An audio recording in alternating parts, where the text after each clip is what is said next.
toutes et à tous. Il est 19 heures précises, heure d'été. Merci d'être présentes et présents pour cette session de conseil municipal importante puisqu'elle est consacrée en grande partie au vote du budget. Donc sans plus attendre, je vais procéder à l'appel. Jean-Jacques présent, Walter James, présent. Godet Christelle, présent. Guédon Eric, présent. Giraud Dominique, oui. Bien. Hénard Machet Pascal, oui, présent. Le Rouillet Alexia, présent. Georges Barthes, présent. Denis Sidiane, Valérie Merlarcourt Pouvoir, Elisabeth Giglet, Robert Baratet, présent. Girardot Marie-Claude, présent. Tournier Gilles, présent. Robert Bernadette, Méné Julien Marc, on va nous rejoindre. Debuy Jonathan, Pouvoir à Jacques Grandchamp, Rapose Valérie, présent. De Curnage Philippe, présent. Robert Françoise, présent. Dufour-Nelly, Pouvoir à Sylviane Degnaud, Péchonnier Motet, Pouvoir à Éric Guédon, Coulomb-Bel Jérémy, devrait nous rejoindre. Dominique Commandone, présent. Elisabeth Giglet, présent. Claude Sigval, présent. Brigitte Perrault, présent. Jean-Marc Dagan, présent. Méchout Christophe, présent. Duvant Noël, oui. Bien, nous pourrons donc probablement siéger, le quorum étant franchement atteint. Désignation d'un secrétaire de séance, je vous propose de conserver notre confiance à Robert Baratet pour le secrétariat de séance. Y a-t-il des gens qui sont contre, qui s'abstiennent? Non, j'étais dans ta tête.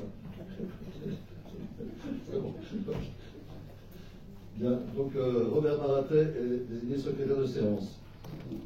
Le procès verbal du conseil municipal du 27 février 2023.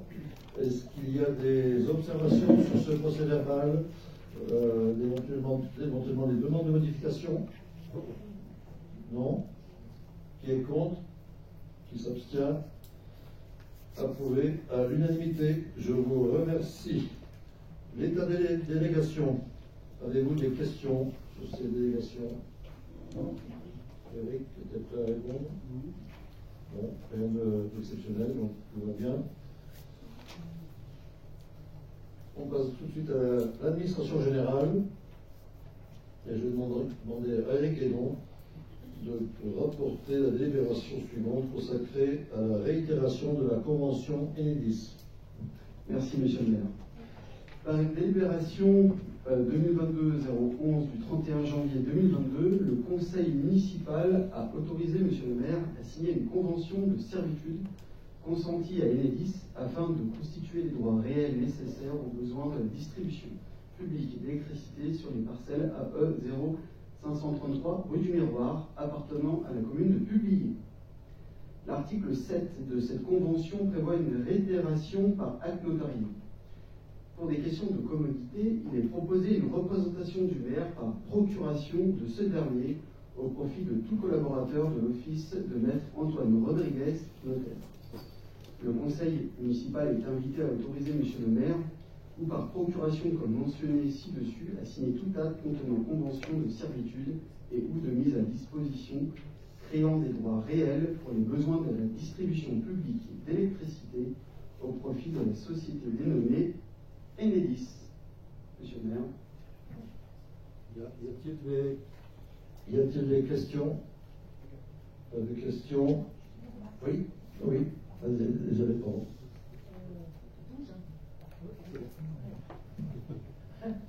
Je ne connais pas bouger tête. Comme vous avez pu remarquer, j'ai le pouvoir de Valérie Merlarcourt. Elle était absente, donc c'était fait dans l'urgence. Ne m'ayant donné aucune consigne de vote, je voterai ce que je voterai pour moi. Voilà, donc je n'ai aucune consigne de vote. Voilà, je tenais à le préciser. Ça, c'était pas ce qu'elle voudrait voter, mais Eh bien, écoutez, c'est la tradition, normalement, quand on donne le pouvoir, de donner le savoir à la personne qui bénéficie du pouvoir. Donc, il n'y a pas de souci. Qui est contre? Qui s'abstient? Approuvé à l'unanimité. Je vous remercie. je reprends la parole cette fois pour un autre sujet important, le renouvellement de l'ensemble des membres élus au conseil d'administration du CCAS. Donc, suite à la démission d'Alexia Lerouillet du poste de membre du conseil d'administration du CCAS, le conseil municipal avait désigné Mme Nelly Dufour pour la remplacer par délibération du 25 février 2023. Conformément au Code de l'action sociale et des familles, c'est l'intégralité du collège d'élus qui aurait dû être renouvelée, faute de suivant sur la liste initiale de constitution du conseil d'administration en 2020. Donc les membres élus du conseil d'administration du CCAS sont au scrutin de liste, à la représentation proportionnelle, au plus fort reste, sans panachage ni vote préférentiel. Le vote est effectué par bulletin secret. Donc, à la demande suite au contrôle de l'égalité à la demande de la préfecture, nous procédons à l'élection des 6 membres élus du conseil d'administration du CCAS. 2 listes ont été reçues. Une liste présentée par Christelle Godet, Mme Christelle Godet, comprenant Christelle Godet elle-même, bien sûr, Françoise Grobel, Marie-Claude Girardot, Nelly Dufour, Robert Baratet, Georges Barthes, Bernadette Grobel et Philippe de Curnage. Et enfin une liste présentée par M. Jean-Marc Dagan, comprenant M. Jean-Marc Dagan. Je vais donc vous proposer de passer au vote à bulletin secret. Je vais demander au plus jeune d'entre nous, ou à la plus jeune, bon, Alexia, et à celle qui a le privilège d'être la plus ancienne, de bien vouloir remplir le rôle d'assesseur. Je vous invite donc à choisir la liste que vous souhaitez soutenir, glissez votre liste dans l'enveloppe que vous avez, et de façon à ce que nous puissions recueillir les enveloppes et procéder au dépouillement.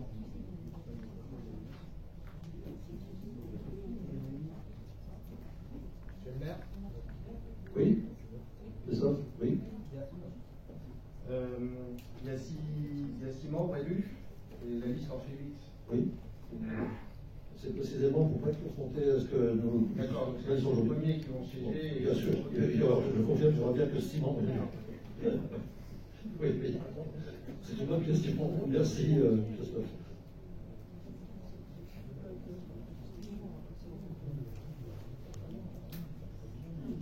Bien. Vous cherchez à récupérer les murs. Les assesseurs, les assesseuses.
Donc les gens ayant un pouvoir doivent avoir 2 enveloppes.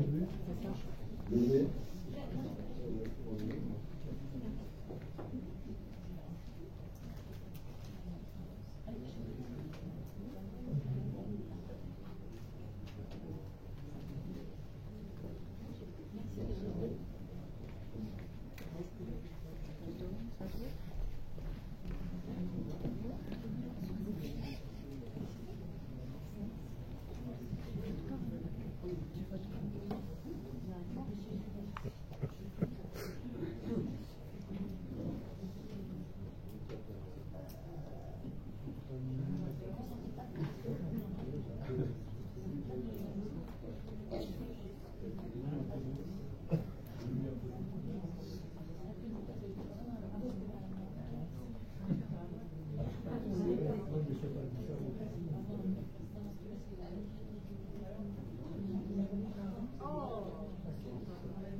Excusez-moi, je vais choisir.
C'est bon?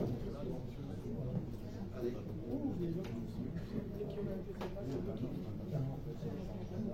C'est bien. On procède à l'ouverture de l'urne. Comptez le nombre d'enveloppes.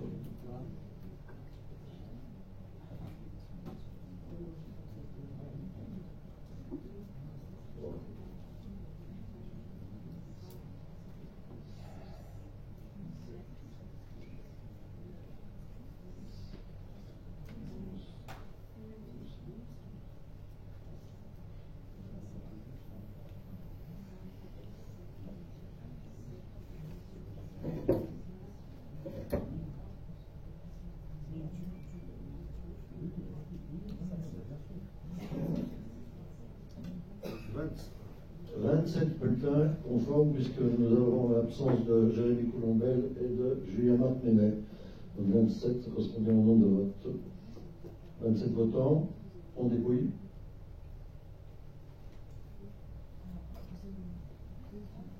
Alors, Christelle Godet. Christelle Godet.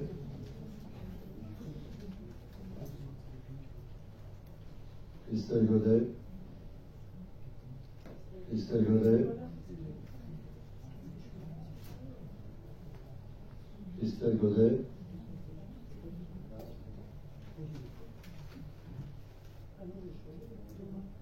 Jean-Marc Dagan. Christelle Godet.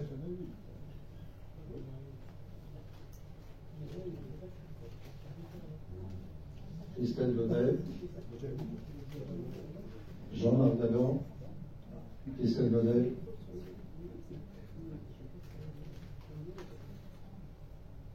Christelle Godet, Jean-Marc Dagan,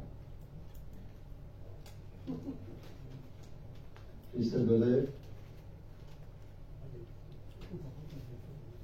Jean-Marc Dagan, Christelle Godet, Jean-Marc Dagan, Christelle Godet,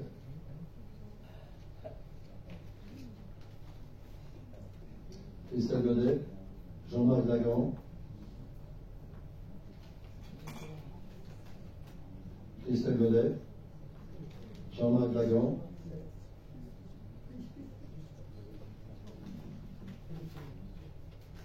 Christelle Godet, Christelle Godet, non. Christelle Godet, Christelle Godet, Christelle Godet et Christelle Godet. Donc Jean-Marc Dagan, 1, 2, 3, 4, 5, 6, 7 voix.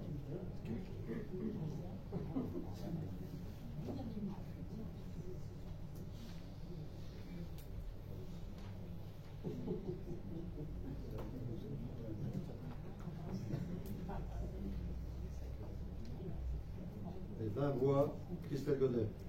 20 voix, Christelle Godet. Je laisse à la DGS le soin de nous donner.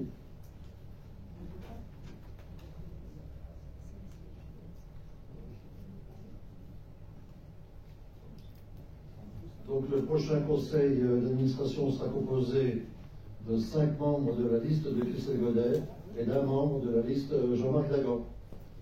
Donc sont désignés, nommés au conseil d'administration en tant qu'élus Christelle Godet, Françoise Grovelle, Marie-Claude Girardot, Nelly Dufour, Robert Baratet et Jean-Marc Dagan. C'est bon, le résultat est enregistré? Oui.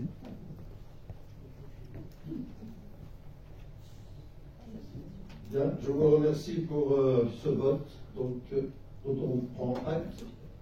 Les nouveaux membres sont désignés. Attention, j'appelle l'attention de ces membres quand il y aura le vote subvention CCAS. Évidemment, nous ne participerons pas au vote, en même aussi. Délibération suivante. L'adhésion de la commune aux modalités d'obtention, d'attribution et d'usage des cartes d'authentification et de signature fournies par la NTS. Donc, je vous rappelle que l'État nous a proposé de prendre en charge un dispositif de recueil des demandes de titres sécurisés, les cartes nationales d'identité et les passeports, de manière à participer à la réduction des délais importants de délivrance constatés sur le territoire. Aujourd'hui, on est 80-90 jours pour obtenir un titre. L'installation du dispositif par l'Agence nationale des titres sécurisés, la NTS, sera effectuée une fois les travaux réalisés pour une mise en service estimée en février 2024. Une convention est d'ores et déjà présentée par la NTS pour adhérer aux modalités d'obtention, d'attribution et d'usage des cartes d'authentification et de signature. Le conseil municipal est invité à approuver la convention relative à l'adhésion de la commune aux modalités d'obtention, d'attribution et d'usage des cartes d'authentification et de signature fournies par la NTS, carte NTS, et à autoriser M. le maire à la signer. Donc vous avez tous lu la convention. Est-ce qu'il y a des commentaires? Je crois que tout le monde est unanime pour dire que c'est bienvenu. C'est une charge pour la commune. Mais c'est un service aussi qu'on doit aux administrés. Donc, s'il n'y a pas de remarques, je soumets au vote. Qui est contre? Qui s'abstient? Adopté à l'unanimité. Je vous remercie. Ressources humaines, création d'emplois saisonniers. Alors, rien de bien nouveau. Comme chaque année, le conseil municipal peut créer des emplois saisonniers pour l'été. Ça fait partie vraiment de l'environnement de tout le pays, du Chablais. Le recensement des besoins a été effectué auprès des chefs de service. Des arbitrages ont été proposés dans le cadre de la préparation budgétaire. Les besoins sont constants par rapport aux années précédentes, sauf la Cité de l'Eau, qui n'a pas de besoin pour cet été en raison de la fermeture de l'établissement pour travaux sur les mois de juillet et août. Donc 2 mois exceptionnels de travaux, mais des travaux d'envergure qu'il faut faire. De plus, il était proposé de ne pas remplacer de manière permanente un agent des espaces verts parti en disponibilité, mais de recruter à la place un agent saisonnier pour 6 mois. Enfin, il est envisagé cette année de reprendre des jeunes saisonniers de la commune au service espaces verts sur les 2 mois d'été, mais à raison de 2 jeunes par mois au lieu de 2 jeunes par quinzaine, comme cela a été pratiqué jusqu'en 2021, système jugé trop compliqué en termes d'organisation et de temps de formation pour nos agents permanents. Le conseil municipal donc, est invité à approuver la création de 12 emplois non permanents pour répondre aux besoins saisonniers 2023. Alors pour mémoire, je les rappelle, 4 ETP agents des espaces verts pour une durée de 6 mois, 1 ETP agent d'entretien de la voirie, manutention pour une durée de 6 mois, 2 ETP agents d'entretien des espaces publics pour une durée de 3 mois, 4 ETP agents des espaces verts pour une durée de 6 mois, et enfin un ETP agent de maintenance manutentionnaire pour le service bâtiment pour une durée de 2 mois. Vous êtes trompé, vous avez dit 6 mois, c'est 1 mois. J'ai fait ça, moi? Oui. C'est bien, c'est bon si vous suivez. Je vous remercie. Avez-vous des questions? Bon, sur la problématique des saisonniers, je crois qu'on est là aussi sur un sujet bien connu. S'il n'y a pas de questions, je procède au vote. Qui est contre? Qui s'abstient? Adopté à l'unanimité. Je vous remercie. Et maintenant, je passe la parole sans déplaisir à James Walker pour attaquer les affaires financières.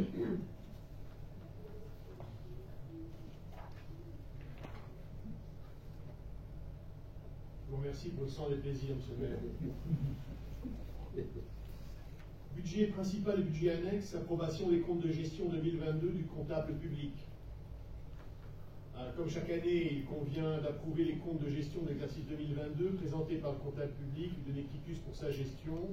Les budgets concernés sont le budget principal, le budget annexe espace forme, le budget annexe ZAC de la Rive, le budget annexe sport et le budget annexe cimetière. Les comptes de gestion 2022 font apparaître des opérations de recettes et de dépenses régulières suffisamment justifiées. Vous avez eu le détail en annexe tel que fourni par la direction départementale des finances publiques. Donc nous vous invitons à approuver les comptes de gestion 2022 du comptable public pour le budget principal et les budgets annexes année 2022.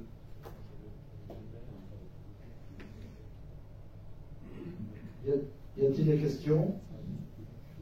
Pas de questions. Je soumets donc au vote. Qui est contre? Qui s'abstient?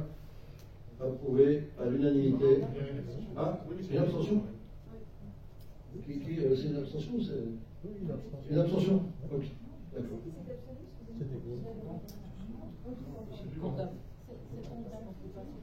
C'est une abstention, hein? Vous êtes d'accord? Noël? On va laisser pour. Donc, à l'unanimité, je vous remercie. Merci. On passe à la deuxième délibération budgétaire, James. Alors, il s'agit de l'approbation du compte administratif 2022. Noël.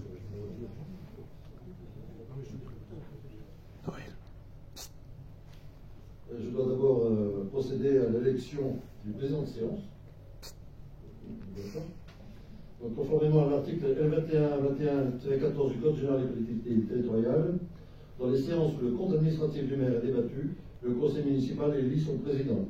Dans ce cas, le maire peut, même s'il n'est plus en fonction, assister à la discussion, mais il doit se retirer au moment du vote. Je vous invite donc à procéder à l'élection du président de séance, James Walker étant candidat. Qui est contre? Qui s'abstient? Je vous remercie. James Walker présidera donc la séance pour les votes des comptes administratifs, du budget principal et des budgets annexes. Et je me retirerai chaque fois qu'il sera nécessaire, tel un prince, pour revenir pour rejoindre après. Prince consort. Bien, mon très cher prince, je vous remercie. C'est dommage, je m'attendais à ce que quelqu'un se porte candidat et à pouvoir moi me retirer. Comme chaque année, il convient de prendre connaissance du compte administratif 2022 du budget principal de la commune, dressé par Monsieur le maire, reprenant sa gestion au titre de l'année 2022. Le compte administratif constitue l'arrêté des comptes de la collectivité territoriale pour l'exercice budgétaire N-1. Le conseil municipal est invité à approuver le compte administratif 2022 du budget principal. Les informations qui y figurent, comme vous avez pu le constater, sont strictement concordantes avec celles présentées par le comptable public dans son compte de gestion. Il met en évidence une augmentation des charges de 10%, soit 1,2 million, et une augmentation des produits de 1,7 million. L'augmentation des charges s'explique pour 30% par les coûts de l'énergie. Oui, on a tous en tête que les coûts de l'énergie ont flambé seulement pour 2023, mais non, en 2022, nous avons une augmentation des coûts de l'énergie de 351 000 euros. En chapitre 70, l'augmentation des produits de 675 000 euros s'explique par la période de confinement et donc de fermeture de la Cité de l'eau en 2021.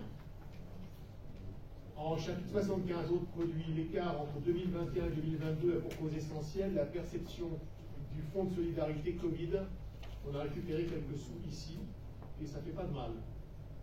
Vous avez reçu l'explication des autres principaux postes dans la note de présentation synthétique, sauf à dire que notre épargne nette après remboursement est de 1,7 million. Notre capacité de désendettement est de 4 années. Le poids de la Cité de l'eau fait que nous avons des ratios qui déportent quelque peu des moyennes nationales, notamment en dépenses réelles de fonctionnement, mais il n'y a pas que là. Vous savez que par exemple sur la masse salariale, l'ensemble de la Cité de l'eau c'est 1,5 million. Vous avez tous les éléments, vous avez peut-être des questions. Monsieur le maire, je vous invite à quitter la salle. Pensez à me rappeler. La marche à pied, excellent exercice. Nous allons donc procéder au vote. Qui est contre? Qui s'abstient? Je vous remercie, la délibération est approuvée à l'unanimité.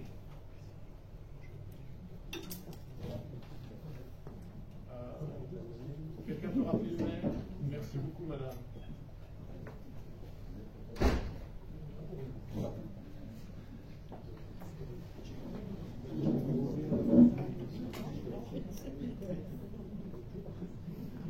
Nous passons au budget annexe espace forme. Il s'agit de l'approbation du compte administratif 2022. Donc il convient maintenant de prendre connaissance du compte administratif 2022 du budget annexe espace forme de la commune, reprenant la gestion au titre de l'année 2022. Nous avons un résultat excédentaire en section de fonctionnement de 34 849 € et de 120 672 € en section d'investissement. Je vous rappelle que nous avons pu bénéficier d'une subvention au titre du Covid sur ce compte du fait de sa fermeture. Ces résultats sont réintégrés à partir de 2023 sur le budget primitif principal. Vous êtes invité à approuver le compte administratif 2022 du budget annexe espace forme. Avez-vous des questions? Non? Monsieur le maire, si vous voulez bien. Merci beaucoup. Sinon, tu peux aller au froid, il y a la forme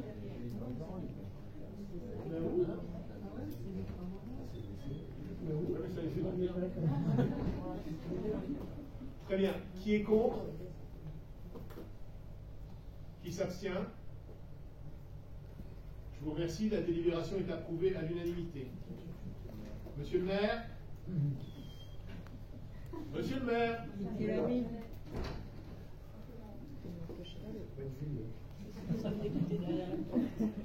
C'est pas une fille, merde.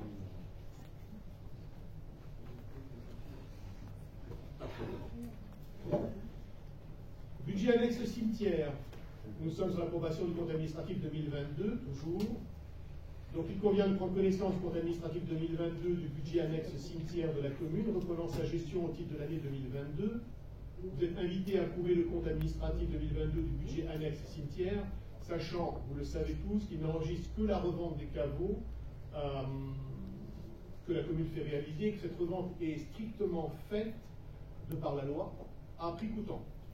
Tous les autres travaux et toutes les autres écritures sont passées sur le budget principal.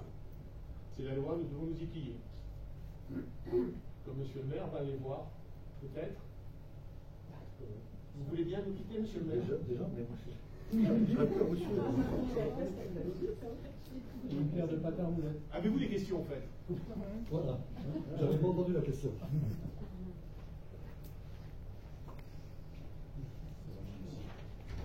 On reparlera du budget cimetière assez largement tout à l'heure. Qui est contre? Qui s'abstient?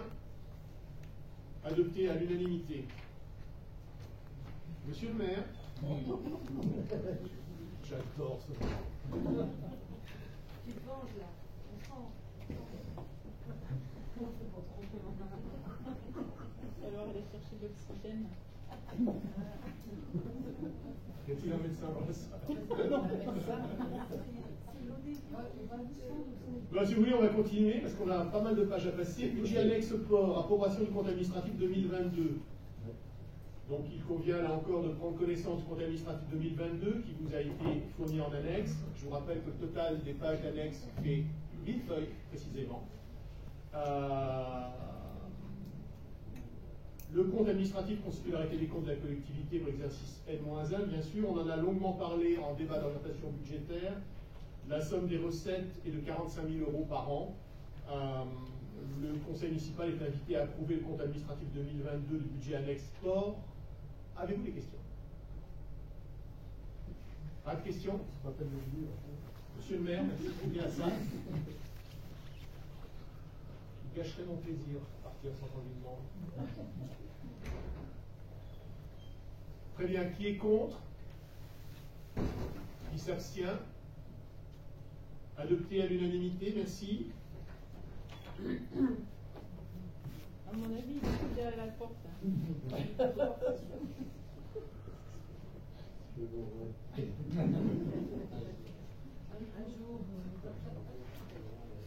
Budget annexe Jacques Delarive, approbation du compte administratif 2022. Donc, il convient de prendre connaissance du compte administratif 2022, reprenant la gestion au titre de cette année. Vous avez les éléments dans votre dossier. Je souligne simplement que son budget a fait en son temps, en 2012, si notre mémoire est bonne, l'objet d'une avance de 7,4 millions d'euros du budget principal,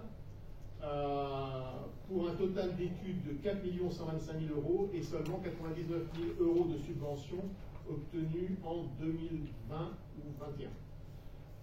En section d'investissement, les comptes sont excédentaires de 896 000 euros.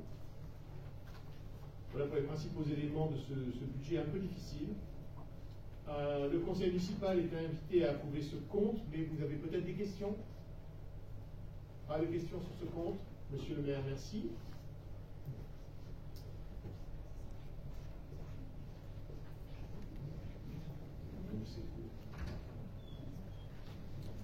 Très bien, qui est contre? Qui s'abstient?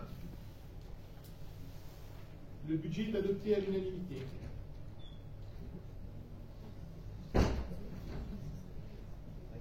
J'ai l'honneur et le plaisir de rendre la présidence à Monsieur le maire. Je savais que j'avais ça. Dont le marathon se termine. Alors attends, oui. Très bien. Merci James pour cette présidence. Donc je reprends maintenant avec la délibération 5.7, les résultats. L'intégration des résultats du budget annexe espace forme sur le budget principal, en redonnant immédiatement la parole à James. Je vous rappelle que par délibération du conseil municipal du 28 novembre 2022, la clôture du budget annexe espace forme au 31 décembre 2022, ainsi que la reprise des résultats vers le budget principal ont été approuvés. Le compte de gestion et le compte administratif de ce budget annexe ont été approuvés. Il convient de délibérer maintenant sur l'intégration des résultats excédentaires du budget espace forme au budget principal de la commune. Nous proposons d'affecter au budget principal de la collectivité en recettes de fonctionnement au compte 002 et en recettes d'investissement sur le compte 001, le résultat globalisé de 155 521,92 euros, réparti comme suit entre les deux sections budget principal. Pour le 002, 34 849,09 et pour le 001, qui est le budget investissement, 120 672,83 centimes d'euros. L'actif et le passif du budget annexe clos intègre de ce fait le budget principal. Nous vous invitons à approuver l'intégration des résultats du budget annexe espace forme au titre de sa clôture au budget principal. Monsieur le maire. Alors, y a-t-il des questions? Pas de questions. Je soumets un vote. Qui est contre? Qui s'abstient? 3 abstentions. 4. C'est le dernier prix. 4 abstentions. Alors, oui. Excusez-nous, on n'a pas le temps de noter. Voilà. Donc, Jean-Marc, Noël, Elisabeth et Valérie. C'est bon, c'est noté? Très bien. On poursuit avec l'affectation des résultats 2022, budget principal, James. Il s'agit de l'affectation du résultat 2022. La décision d'affectation du résultat porte sur le résultat excédentaire de la section de fonctionnement constaté au compte administratif lors de la clôture des comptes. Cette délibération est postérieure au vote du compte administratif de la collectivité et n'est nécessaire qu'en cas de besoin de financement de la section d'investissement ou d'une volonté de mise en réserve facultative. Le résultat excédentaire de la section d'investissement ne s'affecte pas, il se reporte. L'intégration des résultats 2022 budget annexe espace forme budget principal 2023 corrige le besoin de financement du budget principal constaté à la clôture du compte administratif 2022 pour 348 746,16 euros et porte ce dernier à 228 000 euros, 228 073 euros et 33 centimes. L'excédent reporté de la section de fonctionnement est donc de 10 245 000 euros, 83 centimes. On a de quoi faire face à notre plan pluriannuel d'investissement avec une certaine sérénité. Le Conseil est invité à approuver l'affectation du résultat 2022 du budget principal. Monsieur le maire. Y a-t-il des questions? Pas de questions. Je soumets au vote. Qui est contre? Qui s'abstient? Approuvé à l'unanimité. Je vous remercie. Délibération suivante. Reversement budget principal de l'excédent de résultats de fonctionnement et appurement du compte 1068. Voilà un budget, le budget Annexe Cimetière, qui nous a pas mal occupé en commission des finances, parce que, bizarrement, pour quelque chose qui traite aussi peu de flux, c'est assez complexe. Le budget Annexe Cimetière retrace les achats et ventes de caveaux. Ce budget annexe relève la nomenclature M4 applicable aux services publics, industriels et commerciaux. De plus, ce budget doit tenir ses écritures sur une comptabilité dite de stock. L'intégration des résultats excédentaires du budget, ce qui permet de connaître le coût de production stocké des caveaux, ainsi que leur nombre, les caveaux étant destinés à être vendus et non à intégrer le patrimoine de la collectivité. Alors, je vous rappelle, les caveaux sont construits par la commune, puis sont revendus, enfin, recédés à des particuliers, je préfère ce terme plutôt que vendus, recédés à des particuliers au prix strict de la construction. Je vous fais grâce des explications techniques quelque peu complexes que vous avez dans le déroulé. Ces écritures ont fait l'objet d'un examen attentif de la Commission des finances avec le soutien technique de la DDFIP, Direction départementale des finances publiques. Qu'il me soit permis ici d'en remercier les équipes, d'ailleurs les équipes tant de la DDFIP que de la commune, ainsi que de la Commission. Paradoxalement, encore une fois, c'est un budget qui devrait être simple, mais qui, ayant accumulé des différentes anomalies au cours des années, a été assez difficile à dénouer. Le Conseil municipal est invité à approuver le reversement du budget de la section de fonctionnement du budget annexe cimetière au budget principal, 52 017 € 13 centimes, corrigé du montant de l'appurement du compte 1068 pour 1664,06 €, portant ainsi le montant total du reversement inscrit sur le compte 672, reversement l'excédent à collectivité de rattachement, à 53 681 € 19 centimes. Monsieur le maire. Y a-t-il des questions? Pas de questions, je soumets au vote. Qui est contre? Qui s'abstient? Adopté à l'unanimité. Je vous remercie. On passe à la suivante, la révision, création des autorisations de programme et crédits de paiement. Nous continuons les réjouissances. Révision et création des autorisations de programme et crédits de paiement. Vous savez qu'on a mis cela en place l'an dernier pour avoir une vision pluriannuelle des investissements et mieux les suivre. On avait retenu alors deux opérations d'envergure, la reconstruction du groupe scolaire Saint-Exupéry et la requalification de la route départementale 1005 au niveau du secteur 6. L'autorisation de programme comporte la réalisation prévisionnelle par exercice des crédits de paiement ainsi qu'une évaluation des modalités de financement. Modalités de financement, entendez par là le FCTVA, c'est-à-dire la part de TVA qui nous est restituée, les subventions, l'autofinancement et l'emprunt éventuellement. Les crédits de paiement constituent, eux, la limite supérieure des dépenses qui peuvent être mandatées durant l'exercice. Le budget primitif 2023 requiert le lissage et la révision des crédits de paiement pour l'autorisation de programme de reconstruction du groupe scolaire Saint-Exupéry et route départementale 1005 et la création de 3 nouvelles autorisations de programme pour les opérations d'investissement suivantes. Nouvelle salle des fêtes, réhabilitation de la mairie et le PUP, la sécurisation de la route départementale 1005 pour le programme EDELIS. Bien sûr, l'actualisation des plans de financement des autorisations de programmes existantes qui figurent aussi. Donc c'est pourquoi ce conseil municipal est invité à réviser les autorisations de programmes existantes, Saint-Exupéry et route départementale 1005, et en créer 3 nouvelles selon l'échéancier que vous avez eu en annexe. Monsieur le maire. Bien, des questions, des commentaires? Moi, je voudrais vraiment souligner l'importance de ce PPI qui est mis en place sur la commune, qui nous permet vraiment de planifier les grands chantiers. Donc, vous avez vu qu'on rajoute 2 opérations initiales, après les 2 points restés, Saint-Exupéry et la 1005.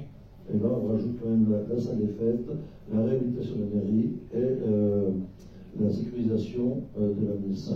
Donc, c'est des programmes d'envergure pour lesquels on a provisionné en AP et en CP avec un échéancier précis. Et comme l'a dit James tout à l'heure, la situation budgétaire nous permet de dérouler ce plan pluriannuel d'investissement. Je souligne encore une fois, et je ne suis pas le seul à le dire, que beaucoup de collectivités sont confrontées quand même à des grosses difficultés budgétaires et que peu de collectivités seront en capacité d'investir en 2023. Donc, de ce point de vue, je pense que nous sommes sur une situation extrêmement favorable, même si nous devons faire des efforts, des sacrifices, hein, mais c'est vraiment dans le but de faire de l'investissement pour la commune. Voilà ce que je voulais dire. S'il n'y a pas d'autres commentaires, je propose. Oui, Elisabeth. Est-ce que vous pouvez nous dire le programme EDELIS? EDELIS, James, c'est où oui, ou Eric ou James? Non, mais plutôt les travaux. Les travaux. Alors, le programme EDELIS, en fait, c'est les immeubles qui se construisent, l'ancien hôtel des Tilleuls. Il y a 2 immeubles qui se construisent, l'intersection rue de la Plaine, route départementale 1005. Voilà.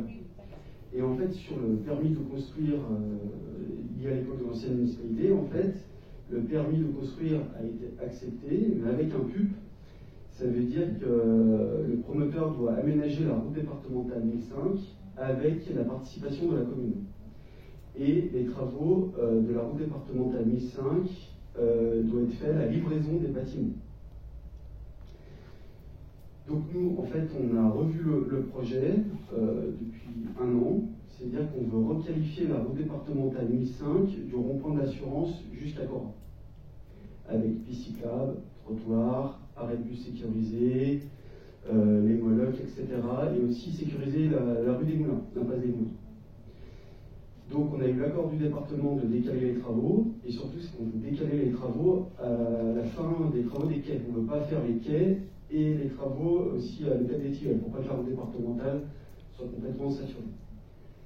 Donc en fait c'est la première tranche, parce qu'on va faire de Cora jusqu'au rond-point d'assurance sur 3 tranches. Et là sur ce mandat, on va commencer sur le projet qui est lié au permis de construire, donc la rue de la Plaine. Donc le but de ces travaux, c'est faire un plateau surélevé pour casser la vitesse sur les voitures qui descendent du pont de la Botte, agrandir les trottoirs, commencer les pistes cyclables, sécuriser l'arrêt de bus, mettre en norme PMR et bien sûr l'arrêt de bus, et puis aussi éviter que les voitures doublent. Donc on va faire un terre-plein central pour éviter que les voitures passent à la rue de la Plaine. Voilà. Aussi, on profite de remplir tous les réseaux, donc refaire l'éclairage public, aussi avec la participation de la communauté de communes, l'eau potable et l'assainissement. Voilà, donc c'est vraiment des gros travaux sur cette première tranche. Et après, la suite du mandat, le prochain mandat, on continuera jusqu'au rond-point de l'assurance. Bien, merci pour ces explications détaillées, Eric. S'il n'y a pas d'autres questions, je procède au vote. Qui est contre? Qui s'abstient? Adopté à l'unanimité. Je vous remercie. Nous passons à la question suivante, le vote des taux d'imposition 2023. Pourquoi, lorsqu'Éric prend la parole, à chaque fois j'ai l'impression que l'argent sort des caisses? Est-ce que quelqu'un peut m'expliquer pourquoi? Et quand c'est toi, il rentre, parce qu'on va parler des impôts. Ah, ben justement.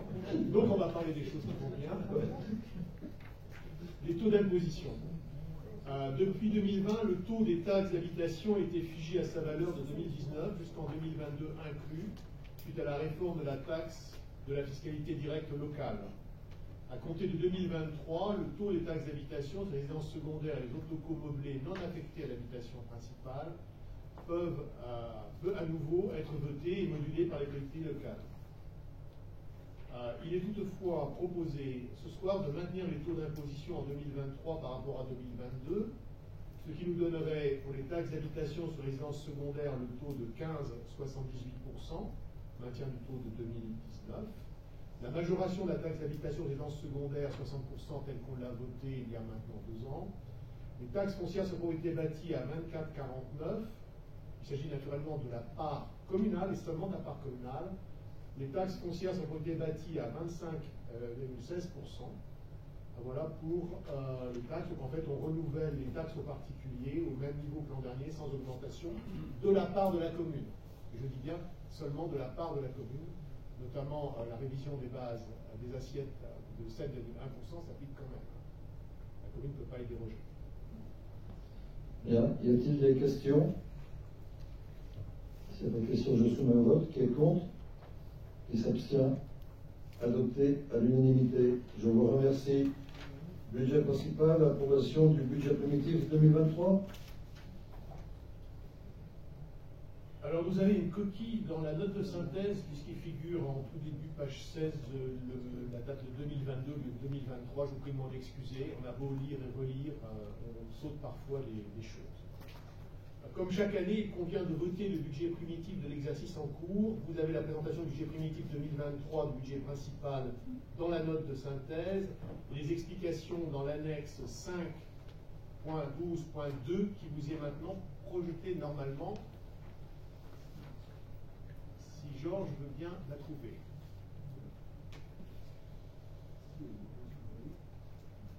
C'était bon, c'était plus que bon. Voilà. Merci Georges. Les sections de fonctionnement et d'investissement structurent le budget de la commune. D'un côté, les dépenses et les recettes courantes nécessaires au fonctionnement normal de la collectivité, c'est ce qu'on appelle usuellement la section de fonctionnement. De l'autre, la section d'investissement qui retrace les opérations non courantes, donc ponctuelles, et qui sont de nature à modifier le patrimoine communal. Il faut bien comprendre cette articulation, c'est-à-dire que si vous additionnez les deux, vous n'avez pas le réel budget de la commune puisqu'il y a les transferts de l'un à l'autre. Le budget primitif 2023 pourra être consulté par chacun sur le site internet de la commune ou sous simple demande au secrétariat général de la mairie. Je vous rappelle que le total des pages imprimées concernant les budgets de la commune, c'est 1000 feuilles, donc on va éviter de le diffuser par papier.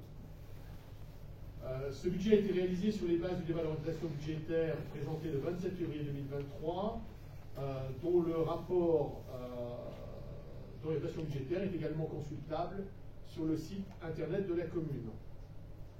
Bien sûr, il a été établi avec la volonté de maîtriser les dépenses de fonctionnement dans un contexte inflationniste que nous connaissons tous, de ne pas recourir au pouvoir de taux communal pour 2023.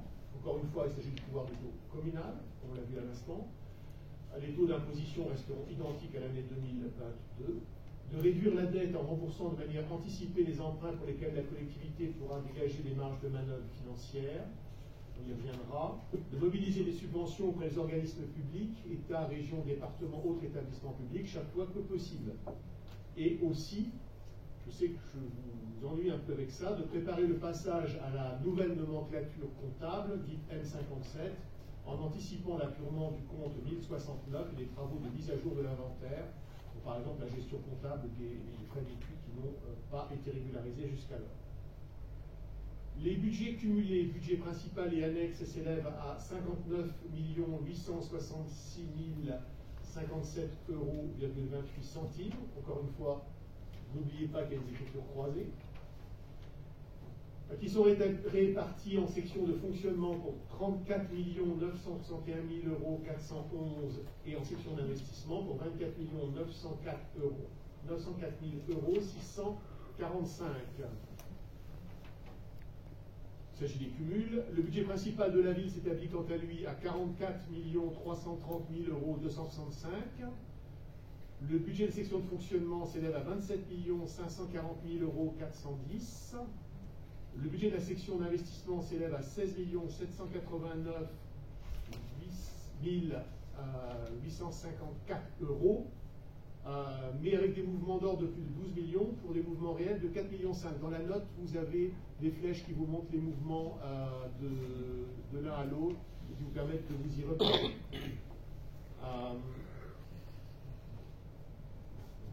Cet écart est logique compte tenu du montant viré de la section d'exploitation.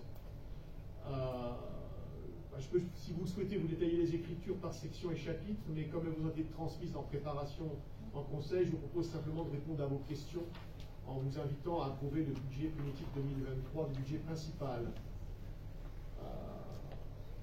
Vous avez certainement des questions, monsieur le maire? Bien, j'attends des questions, justement, précisément. Est-ce qu'il y a des questions? Bien. S'il n'y a pas de questions, je vais donc procéder au vote. Qui est contre? Qui s'abstient? Attendez, 3, 6, 7 abstentions. 7.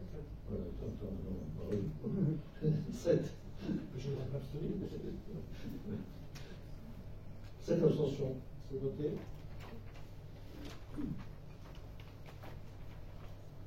Bien. Nous passons au point suivant. Budget principal, subvention exceptionnelle équilibre versé au budget annexe port.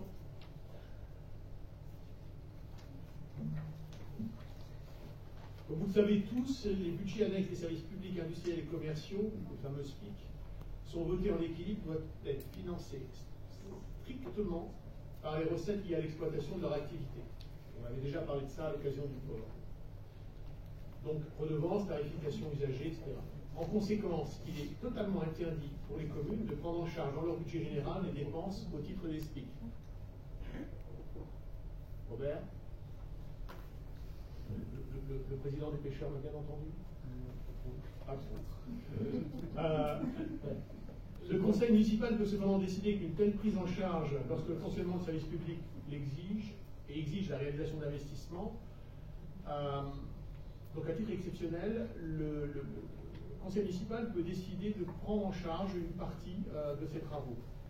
Alors, quelles sont les situations exceptionnelles? Bien, c'est si, au regard du nombre d'usagers, ces travaux ne peuvent pas être financés sans une augmentation excessive des tarifs. Alors, je vous rappelle qu'on a déjà augmenté les tarifs de 66% en 2 ans dans l'exercice précédent. On est bien dans le cadre donc, de cette situation. La prévision des dépenses totales de ce budget pour 2023 s'élève à 93 800 €, alors que la tarification du port est prévue à hauteur de 45 000 €. Et les résultats reportés des 2 sections s'élèvent à 26 950 €. Dès lors, le projet de budget primitif du port présente un besoin de financement de 21 850 € 39 centimes. Je vous rappelle que les révisions de tarifs qu'on avait conduites étaient le 25 janvier 2021 et 16 février 2022. Je vous ai déjà donné le total des augmentations. Je pense qu'on est bien dans le cadre permis par la loi pour pouvoir admettre le versement de subventions exceptionnelles d'équilibre du budget principal au budget annexe port à hauteur de 21 850 € 39 centimes. Monsieur le maire? Y a-t-il des questions? Pas de questions, nous procédons au vote. Qui est contre? Qui s'abstient? Adopté à l'unanimité. Je vous remercie. Monsieur le maire, je tiens à préciser qu'il s'agit d'une subvention exceptionnelle et qu'on ne pourra pas la renouveler d'année en année.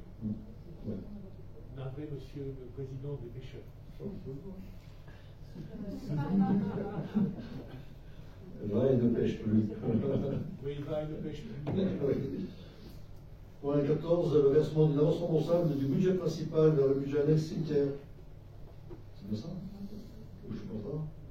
Non, je suis en retard du coup. C'est parfait. Comme toujours, monsieur le maire est parfait. Oui, d'accord. J'espère que j'aurai une augmentation. On a répété avant. Alors, le versement d'une avance remboursable du budget principal dans le budget annexe cimetière. Le budget principal peut, avec l'autorisation préalable de l'Assemblée délibérante, vous verser une avance remboursable à un budget annexe. Il convient d'en définir son montant ainsi que les modalités de remboursement. On est sur une avance, on n'est pas dans l'autre cas, on n'est pas dans une subvention comme c'était le cas tout à l'heure. Le budget annexe cimetière prévoit en 2023 la construction de caveaux pour 150 000 €. Pour ceux qui ont eu le malheur de devoir aller au cimetière ces temps-ci, vous avez vu qu'il n'y avait plus beaucoup de caveaux disponibles. Donc il nous en restait 6. Il est donc urgent de construire une nouvelle tranche. Il est nécessaire de procéder au versement d'une avance remboursable du budget principal, budget annexe et cimetière, pour un montant de 153 358 €. Le budget annexe cimetière procédera à un reversement partiel au budget principal de la commune chaque année, au bout du résultat excédentaire dégagé et de ses capacités de trésorerie, jusqu'à extinction complète de la dette. Le conseil municipal est invité à approuver le versement d'une avance remboursable du budget principal, budget annexe cimetière, d'un montant de 153 358,19 €. Il y a quelques écritures de régularisation qui se sont glissées dedans. Bien. Y a-t-il des questions sur cette avance? Non. Pas de questions. On soumet au vote. Qui est contre? Qui s'abstient? Adopté à l'unanimité. Je vous remercie. Et nous allons peut-être en finir avec le cimetière qui nous occupe beaucoup. Hein. Cette fois, c'est le budget annexe, l'approbation du budget primitif 2023 pour le cimetière. Je tiens à dire que le budget cimetière a aussi beaucoup occupé la commission finances parce que c'est pas évident d'arriver à dénouer un budget en gestion de stock. Et je pense qu'avec l'aide de la DDFI, comme j'ai dit tout à l'heure, on est maintenant arrivé à notre objectif.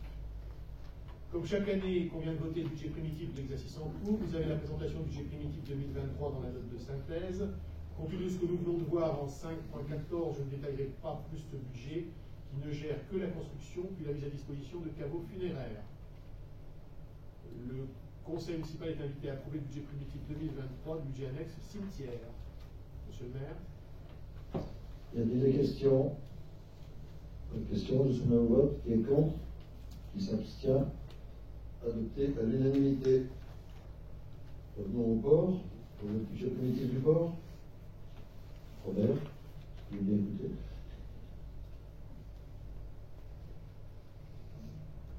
Comme chaque année, qu'on vient de voter le budget primitif de l'exercice en cours, vous avez la présentation du budget primitif 2023 dans la note de synthèse.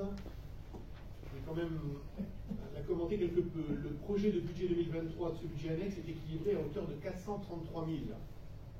Souvenez-vous, nous parlions de 45 000 € de recettes. Comment est-ce qu'on arrive à ces montants?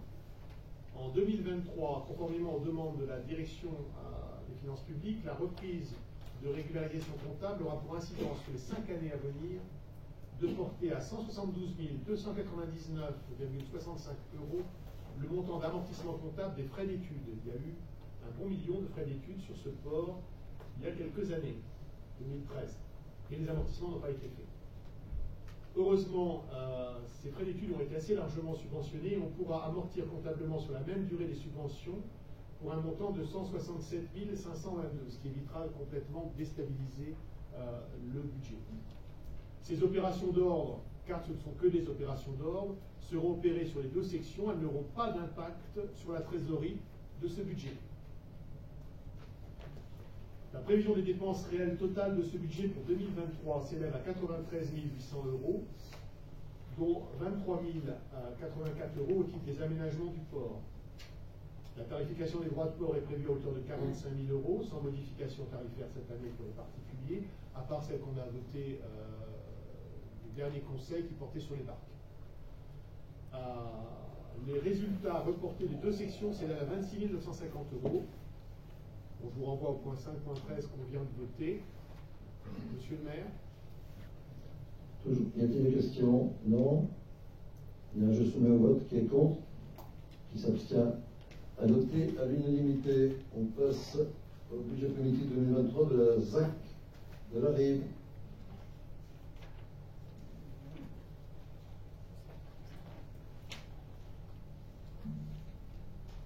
ZAC de la Rive. Le budget annexe ZAC retrace les opérations d'aménagement de la zone.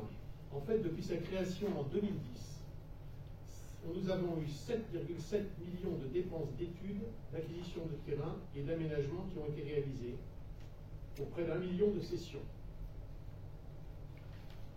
Ce budget est financé par des avances budget principales, principalement, et puis des cessions, je mets principalement seulement.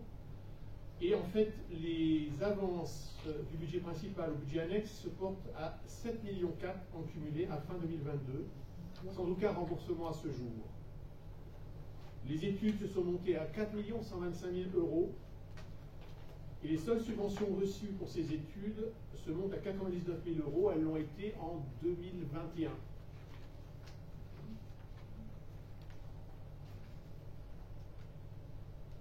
C'est pourquoi en 2023, le projet de budget intègre un remboursement partiel des avances versées par le budget principal à hauteur de 821 000 €. 821 000 €, oui. Les écritures de régularisation seront également à prévoir sur 2023, car les travaux de sincérité comptable sur ce budget de stock sont en cours avec la Direction générale des finances publiques. Ce budget étant également concerné par l'impact du passage à une nouvelle nomenclature au 1er janvier 2024. C'est pour ça que vous avez des écritures d'apurement sur les différents comptes. Nous avons le chapitre 13, subvention d'investissement à hauteur de 147 381 €, qui seront intégrés dans un compte de produits au chapitre 77, produits exceptionnels. Donc, un budget difficile, dans le sens où on a déjà mis beaucoup d'argent dans cette ZAC du port, avec beaucoup d'études qu'il va nous falloir amortir pour les 5 prochaines années. Monsieur le maire? Avez-vous des questions? Pas de questions, je soumets au vote. Qui est contre? Qui s'abstient? Adopté à l'unanimité. Merci. Le remboursement anticipé partiel de la dette souscrite au CIAN.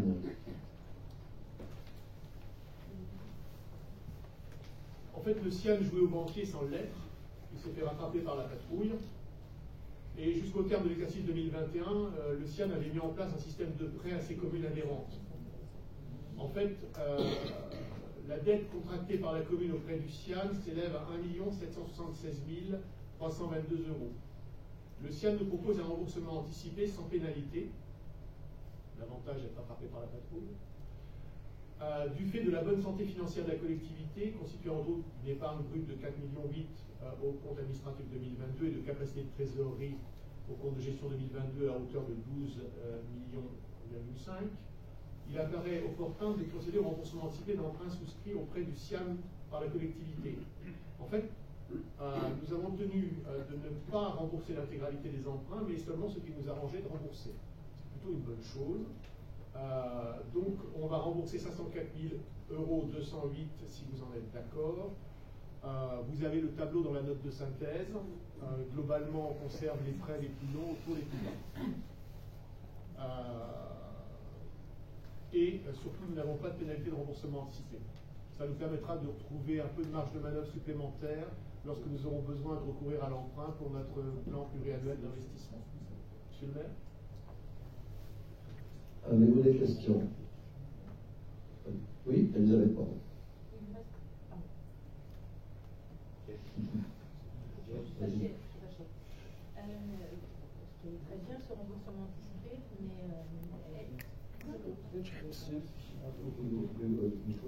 C'est une façon de pas avoir de questions. oui, j'ai donc il y a le remboursement et c'est très bien, mais combien reste-t-il de lignes à rembourser pour le CIAN, si vous avez?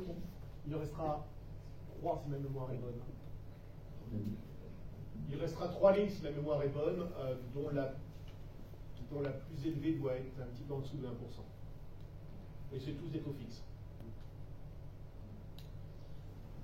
En fait, il n'y avait aucun intérêt dans notre schéma annuel de remboursement de rembourser des prêts à 18 ans qui sont à moins de 1%, alors que dans 2 ans, on va se présenter à nouveau pour l'emprunter et on va certainement être des taux plus proches de 4% que de 1%. C'est un avantage, c'est que ça nous permet d'avoir une meilleure capacité d'emprunt d'ici 2 ans. Au 31 décembre 2023, l'encours de la dette s'établira à 17,5 millions. Donc on est revenu dans des zones qui nous permettent d'emprunter à nouveau. Merci. S'il n'y a pas d'autres questions, je soumets au vote. Qui est contre? Qui s'abstient? Adopté à l'unanimité. Je vous remercie. L'appurement du compte 1069. Ça, j'aime bien.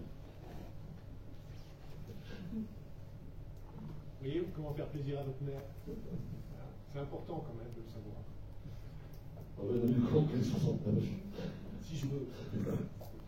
Le passage à la nomenclature M57 au 1er janvier 2024 impose à la commune de procéder à certaines opérations comptables, dont l'appurement de ce fameux compte qui réjouit tant notre maire, le compte 1069. En effet, ce compte, à l'origine créé pour la mise en place de la M14, on était en 1997.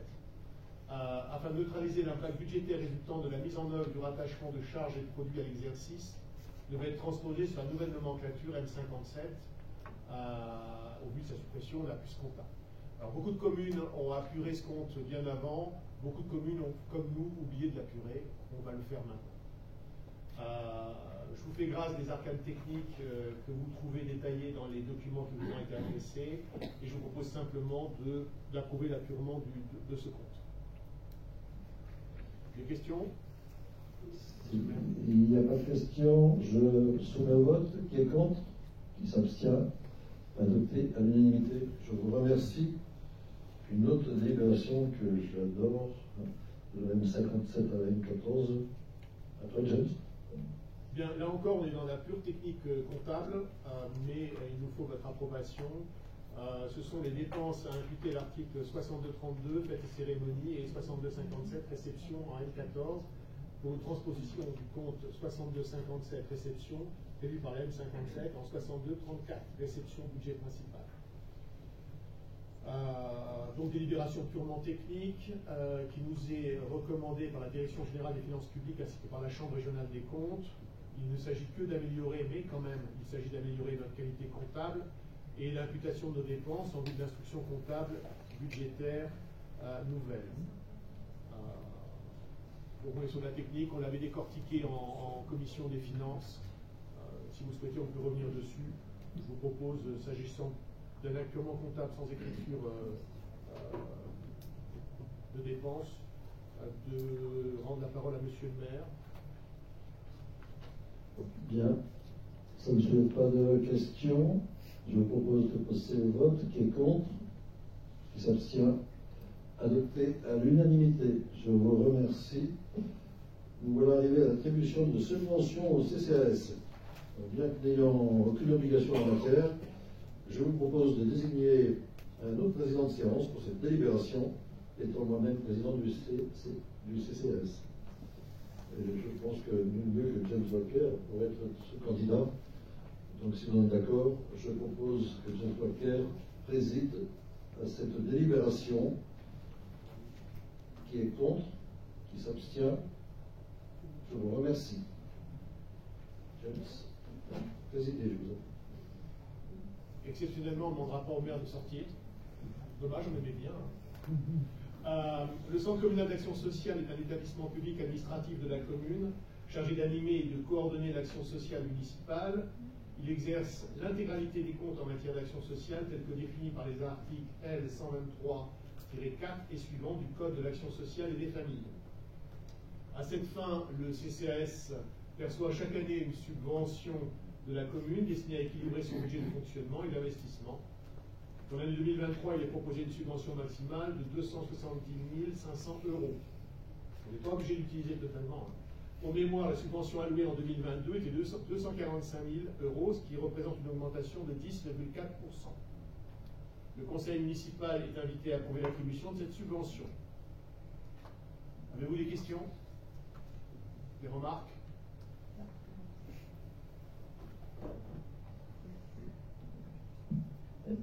Merci. L'augmentation de la subvention, c'est pas un souci. J'ai juste une remarque à faire. Est-ce qu'il serait possible, comme dans toutes les commissions, d'avoir un rapport d'activité du CCAS? Quelque chose de simple, hein, que ce soit, et qu'on puisse se rendre compte si vous avez une augmentation des bons alimentaires, enfin, de quelle difficulté la commune a. On a une obligation de faire ce genre d'activité chaque année. Et si vous pouviez nous fournir, comme on a pas mal d'informations, et c'est dans les commissions qu'on attend. Merci. Il n'y a aucun problème, bien entendu. Merci. Jean-Marc étant désormais oui. au conseil d'administration. Alors, il n'y a pas de voyeurisme du tout dans le Non, monde, hein, c'est simplement pour savoir comment la commune se porte. C'est bien d'avoir une photographie des situations sociales de la commune. Donc là, je vous rappelle que. Est-ce qu'il y a d'autres commentaires ou questions? Je vous rappelle que ne prennent pas part au vote Jacques Ronchamp, Christelle Godet, Françoise Gombel, Marie-Claude Girardot, Nelly Dufour qui est en pouvoir, et Robert Baratet, Jean-Marc Dagan. On est bien d'accord? J'aime bien comme tu as repris la présidence, sans rien dire à personne. Il faut pas exagérer quand même. Voilà. Donc, je vous propose donc de procéder au vote. Qui est contre? Qui s'abstient? Bien, écoutez, votez. Donc on a 20, si je compte bien, il y a 20 votants. Vous êtes d'accord? Donc ça fait 20 unanimité sur les 20 votants.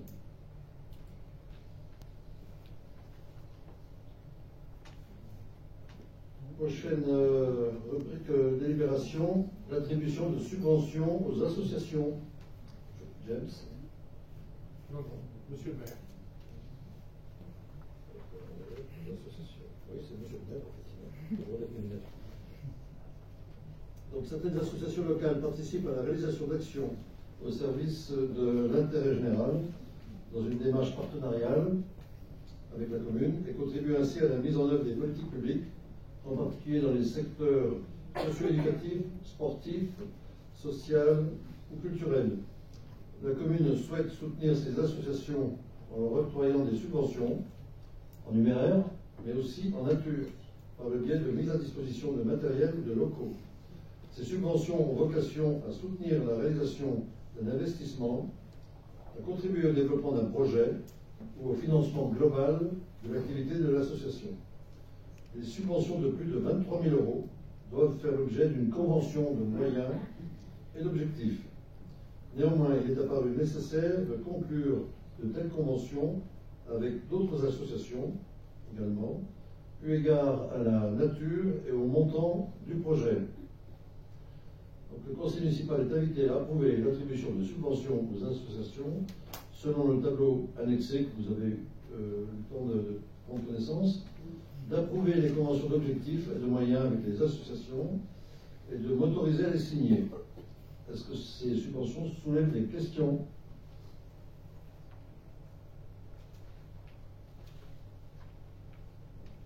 Alors, avant de procéder au vote, je rappelle que ne prennent pas part au vote les membres du bureau des associations auxquelles sont attribuées les subventions. Donc, tout ça est vérifié.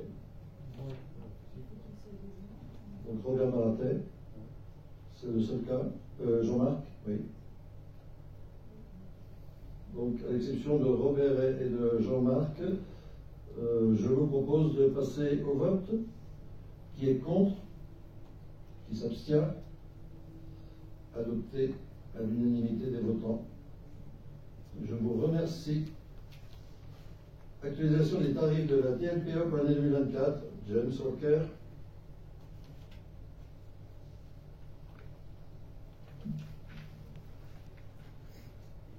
La TLPE, taxe locale sur les enseignes et publicités extérieures, est un impôt instauré de façon facultative par notre commune, mais on a choisi de le faire et depuis plusieurs années. Les tarifs sont relevés chaque année dans une proportion égale au taux de croissance de l'indice des prix à la consommation hors tabac de l'avant-dernière année. Ces tarifs font l'objet de multiplicateurs en fonction du support et de sa superficie. Vous avez eu ces multiplicateurs et les tarifs dans des tableaux qui vous ont été adressés. Nous votons les taux applicables pour 2024 et non pour 2023. Il n'y a donc pas de modification sur 2023 pour les entreprises. L'idée est que cette taxe a moins pour intérêt d'améliorer les ressources de la commune, encore que ça fait une soixantaine de milliers d'euros chaque année, mais de contenir la pollution visuelle liée à la multiplication des affiches, surtout dans une commune où on a quand même beaucoup d'entreprises.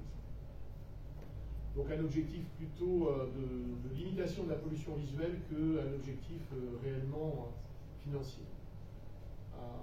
Donc il est proposé au conseil municipal d'augmenter les tarifs de la TLPE, la taxe locale sur les enseignes et publicités extérieures, dans la limite des tarifs plafonnés pour 2024.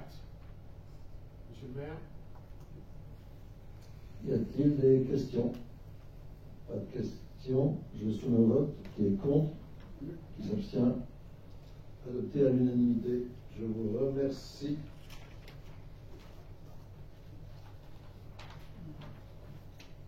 On passe à la délibération portée par Sylviane Degnaud pour l'approbation du recours au parrainage, tarif, partenariat, sponsoring. Oui, monsieur le maire. Dans le cadre de l'objectif de dynamiser l'animation à publier, plusieurs événements seront organisés cette année.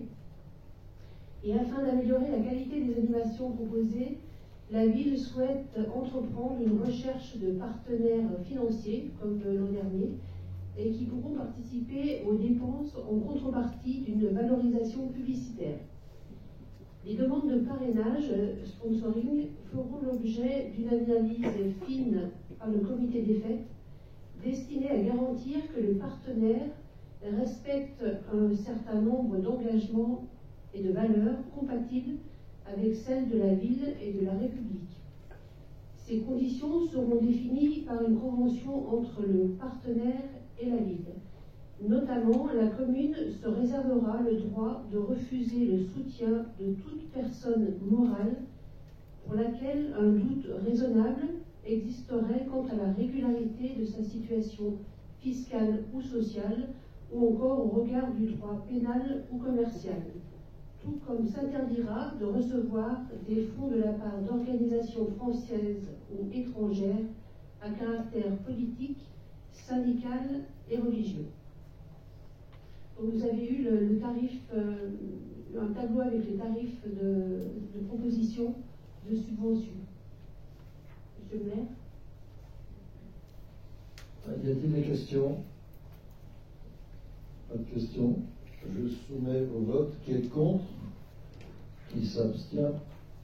Adopté à l'unanimité. Je vous remercie.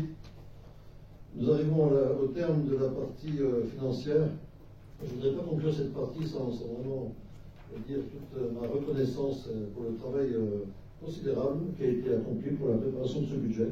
C'est un vrai confort pour le maire de pouvoir s'appuyer sur toutes ces compétences qui se sont unies pour vous préparer un budget qui tient la route, qui nous permet de relever les défis pour les années à venir, malgré le contexte rigoureux que nous connaissons, et puis pour répondre de notre programme, de nos engagements dans nos programmes politiques, et de le réaliser au mieux des intérêts de la collectivité et de nos administrés.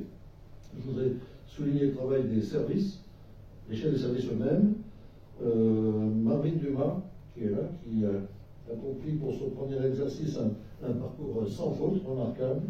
Je tiens à souligner la qualité de son travail.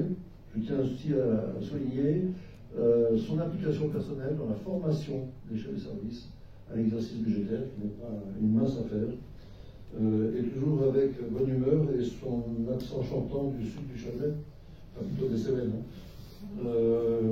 Je voudrais remercier évidemment Stéphanie Lecaloc, notre DGS, mais qui était à la manœuvre depuis maintenant plus de 2 ans, vraiment avec une symbiose avec l'équipe élue qu'on vient de souligner. Je voudrais souligner le travail sérieux de la Commission des finances. Ça aussi, c'est vraiment appréciable. D'ailleurs, ça explique que le budget se déroule, le débat budgétaire d'une part, puis le vote du budget se déroule dans des conditions quand même tout à fait satisfaisantes pour tout le monde, pour la commune. Donc cette commission œuvre vraiment très très bien. Je voudrais aussi souligner la qualité des relations que nous entretenons avec la DFI, avec la trésorerie. Donc là aussi, c'est de l'investissement personnel. Et enfin, je ne mettrai pas de dire que tout cela se réalise sous l'autorité exigeante de James Walker, qui pose beaucoup de questions, qui soulève avec beaucoup de pertinence les problèmes et qui nous recherche toutes les solutions à la réalisation d'un exercice budgétaire qui reste quand même compliqué à réaliser et qui est volumineux, 1000 pages. Enfin, vraiment, encore une fois, bravo et merci à toutes et à tous pour ce travail de fond. Je vais donc passer maintenant à la 5e rubrique, la grande rubrique, l'urbanisme et affaires foncières, et donner un peu de travail à Georges Barthes, qui va nous parler de la régularisation foncière de la rue du Carteret, avec, je l'espère, toutes les parcelles précisément affichées sur les plans, que je n'ai pas de mauvaise surprise sur les parcelles, s'il vous plaît. Merci. Donc je suis certain que tout le monde aura bien vérifié avant. Oui. Donc il s'agit de la régularisation foncière de parcelles rue de Carteret, ça se trouve en face de Cora. Par une délibération datée du 26 octobre 2015, le conseil municipal a approuvé à l'époque l'acquisition à titre gratuit Macaire, vous êtes content, d'une fraction de la parcelle AH 975 sur laquelle se trouve le centre commercial Shopping Cora.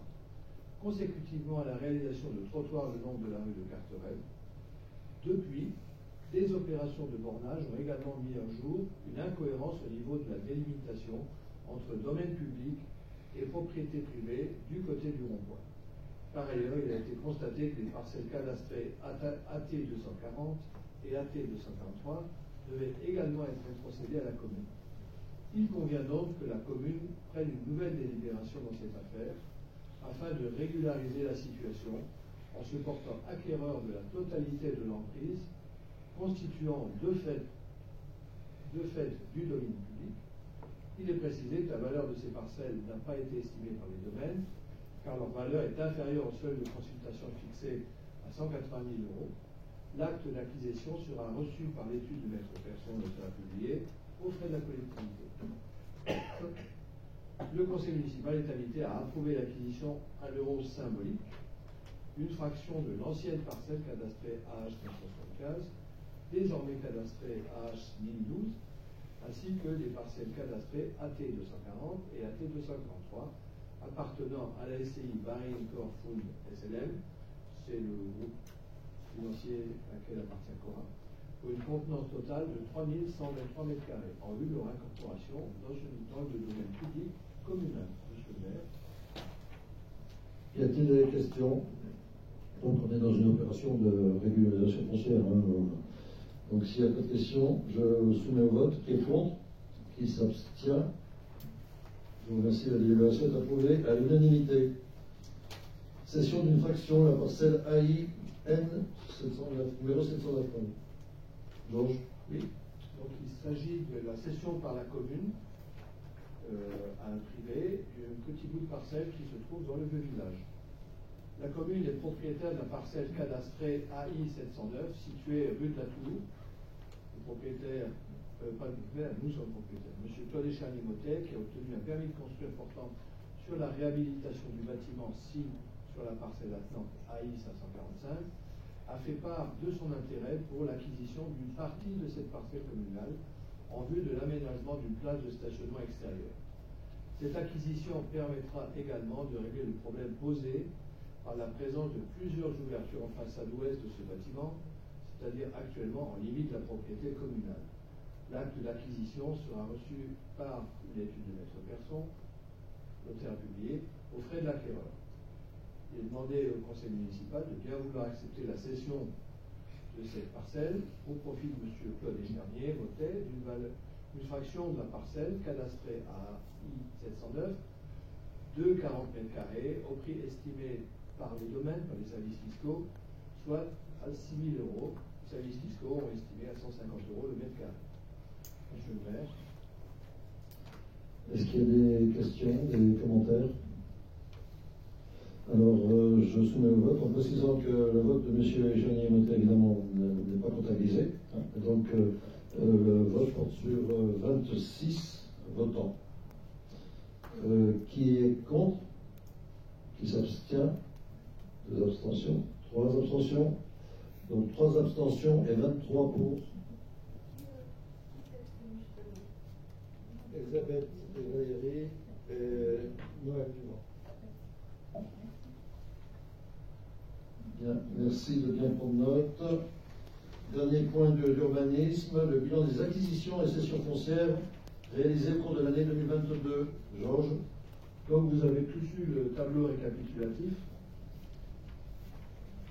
l'article L2241-1 du Code général des collectivités territoriales précise que le bilan des acquisitions et cessions opérées sur le territoire d'une commune de plus de 2000 habitants donne lieu chaque année à une délibération du conseil municipal. Ce bilan est annexé au compte administratif de la commune et le conseil municipal est donc invité à se prononcer sur ce bilan 2022 annexé. Je vais le mettre à l'écran. Voilà. Monsieur le maire. Bien. Est-ce que ce bilan suscite des questions? Non. Je soumets au vote. Qui est contre? Qui s'abstient? Approuvé à l'unanimité. Je vous remercie. Et avec cette dernière délibération, nous en terminons pour ce conseil. Je vous remercie toutes et tous de votre participation.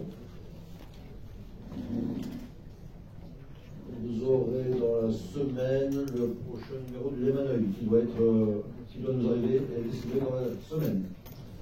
Je vous souhaite à toutes et à tous une excellente semaine, sans oublier de signer le procès verbal. Il est formellement interdit de quitter la salle sans avoir signé le procès verbal. Nolwenn, mettez la table en travers. Merci. Bonne soirée à toutes et à tous. Merci.